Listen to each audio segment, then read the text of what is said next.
Warung Joglo Burini berada tepat di Jalan Mawar nomor 5, RT 1 RW 8, Sidoarjo, Kota Salatiga. Buka setiap hari Selasa sampai Minggu dan memiliki jam operasional di jam 9 pagi sampai jam 9 malam. Warung Joglo Burini mulai beroperasional pada saat acara kasual Wali Kota Salatiga, Bapak John Manuel Manopo, beserta istri dan lomba mewarnai anak-anak. Warung Joglo Burini mengambil konsep bangunan berbentuk joglo, karena pada masa itu, konsep ini belum banyak yang melirik, serta memiliki menu utama berbahan iga sapi, yaitu sop iga yang tentu menjadi menu khas warung Joglo Burini.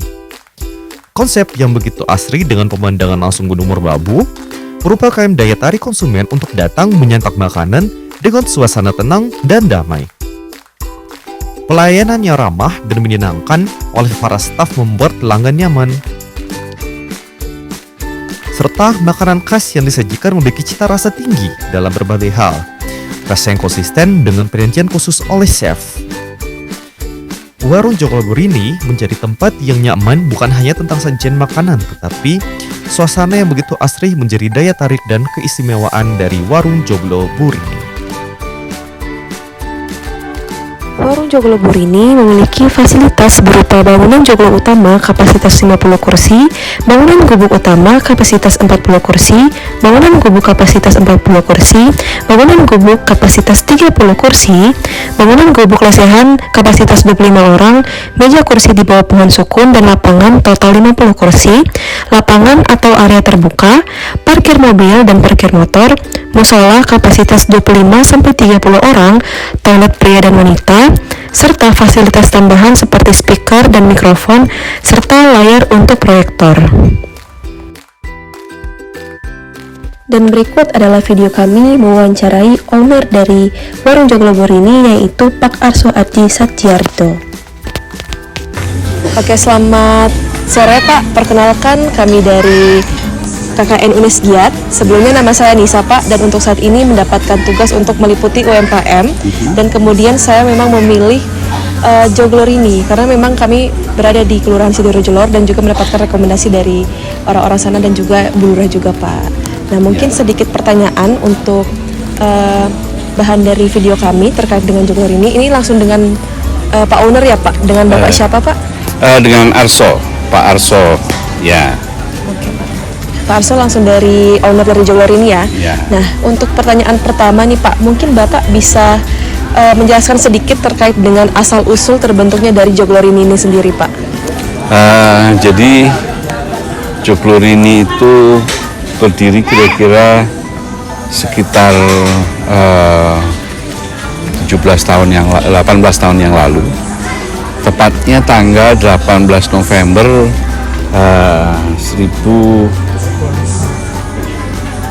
2006. Ya. Jadi waktu itu sih di awal kita tidak punya rencana untuk bikin rumah makan.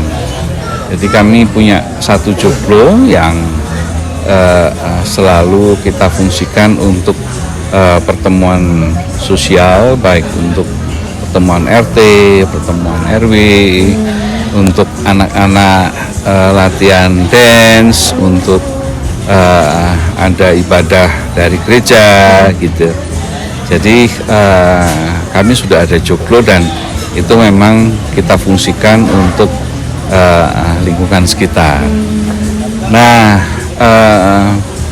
pada tahun 2006 kebetulan anak-anak kami sudah tidak perlu diantar sekolah. Nah, sehingga Burini, istri saya, itu pengen ada kesibukan ya untuk mengisi waktu luangnya. Nah, akhirnya kita di awalnya mencoba untuk membuat satu warung kecil ya, yang mana di situ hanya sekitar 8 karyawan dan sekitar 50 tempat duduk. Ya, tapi puji syukur bertahap kami mendapat kepercayaan dari pelanggan untuk memberikan pelayanan terbaik, dan juga menunya kami selalu koreksi mana-mana menu yang diterima oleh pelanggan.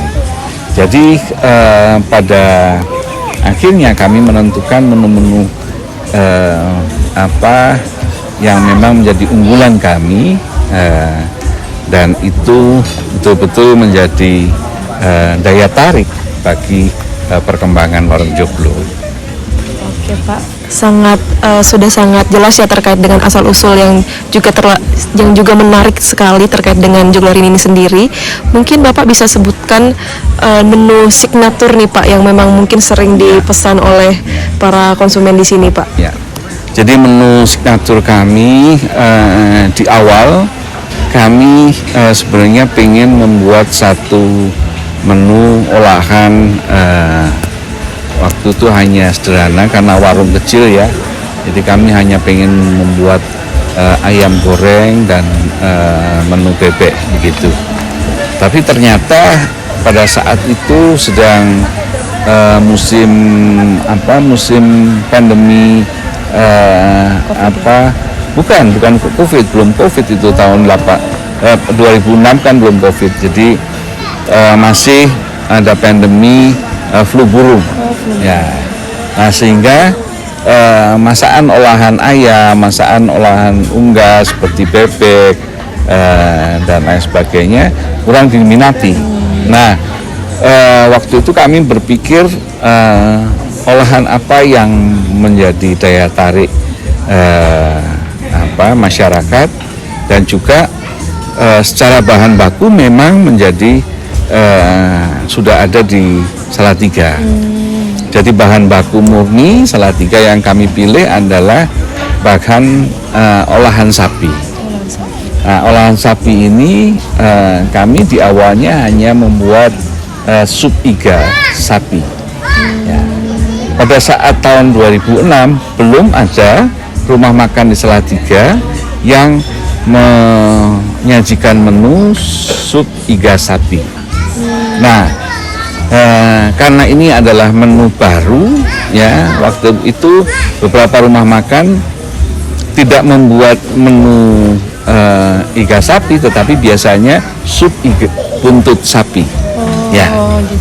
Nah, kami agak lain, agak lain, dan harganya kami juga bisa menyesuaikan sehingga konsumen itu menjadi lebih tertarik dengan apa yang kami tawarkan.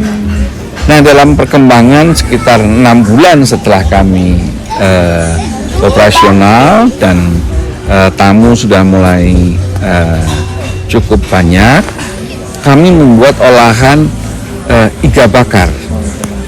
Dan itu satu-satunya iga bakar yang pada tahun itu belum ada di Kota Salatiga. Jadi kami sebagai perintis untuk membuat sup iga sapi dan apalagi iga bakar di Salatiga, karena memang iga bakar yang kami olah itu beda dengan iga bakar yang ada di resto-resto di luar kota. Ada di Jogja waktu itu sudah ada iga sapi dengan olahan western, ya, atau sup iga sapi konro, itu yang menggunakan bumbu beda, yang mana kami membuat iga bakar ini tidak western, tetapi betul-betul lidah Jawa, lidah Salatiga, begitu. Jadi inilah signatur yang kami buat, dan ini bisa diterima oleh customer dan pelanggan semua. Jadi kenapa demikian? Karena ini kita iga bakar ini paduannya dengan nasi. Ya, paduannya dengan nasi. Beda dengan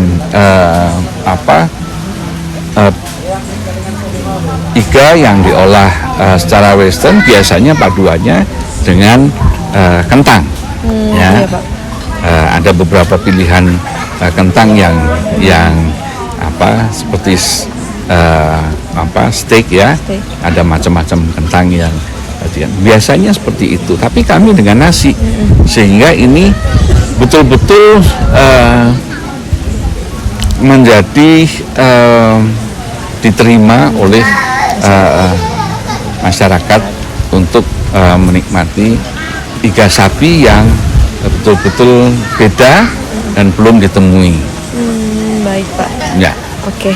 Terima kasih Pak atas jawabannya yang sudah sangat menjawab sekali terkait dengan signatur yang ada di Joglorini ini sendiri. Mungkin pertanyaan terakhir Pak, harapan apa sih untuk Joglorini ke depan dari Bapak owner? Kami sekarang sudah berjalan di tahun ke 17 menuju ke 18. Jadi kami bersyukur bisa bertahan sekian lama di tengah-tengah apalagi setelah pandemi ini di Salatiga begitu menjamurnya wisata kuliner, rumah makan, kafe dan lain sebagainya yang hadir ke Salatiga.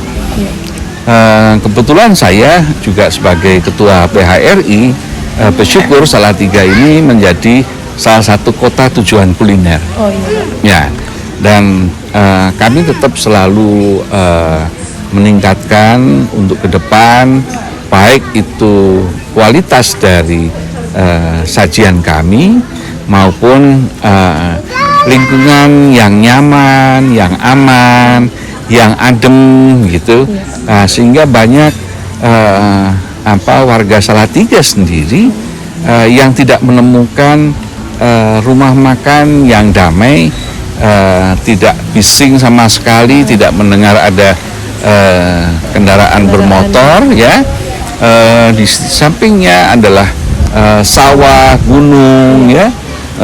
Ini menjadi satu kenyamanan ketika kita menikmati sajian tradisional yang banyak di dalam menu-menu kami. Iya, Pak. Oke, Pak. Mungkin sudah itu saja, Pak. Pertanyaan dari kami sudah sangat menjawab dengan sangat detail dan juga jelas. Terima kasih banyak Bapak Ya, atas sama-sama. waktunya. Sukses selalu. Iya, sukses selalu juga untuk Jogloburini. Ya. Semoga ke depan bisa tetap berkembang dan mungkin bisa buka cabang juga ya, Pak. Bisa menghadirkan suasana-suasana makanan yang berbeda dengan tempat-tempat lainnya. Mungkin hanya itu, Pak. Terima kasih Ya, banyak terima kasih, dan ya. akan kami tutup.